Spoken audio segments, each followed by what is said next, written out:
Hey everyone, heading out to Vegas. I wanted to give you a real quick video talking about House Advantage and summarizing which games and which bets you should make and not make.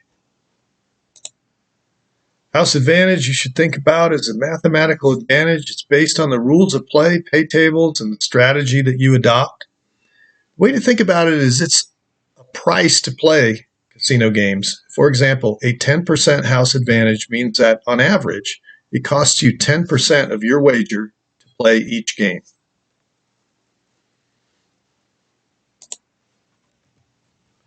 Typical house advantage that we find are shown here. So for blackjack, I recommend that you make only the main bet. Find a 3-2 table. So blackjacks pay 3-2, and you got to learn the basic strategy. What you want to avoid in blackjack are most side bets. They have a high house advantage of about 10 to 15%. In roulette, look for a single zero wheel. You can make any bet on that at 2.70%, but avoid double zero wheels or triple zero wheels if possible.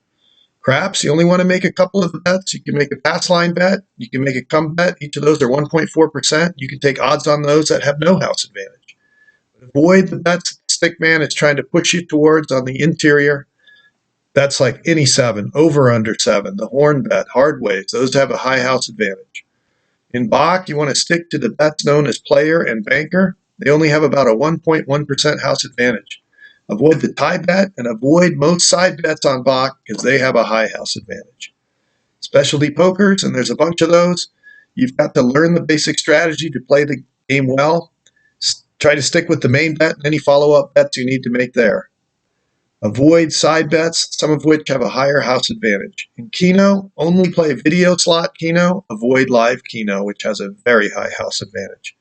In video poker, again, you've got to learn the basic strategy. And when you've learned the basic strategy for the game you want to play, whether it's double-double, triple-double, deuces wild, find the best pay table you can for that particular version you want to play. And slot machines are the big wild card here because you cannot look at a slot machine and know what it's set to pay.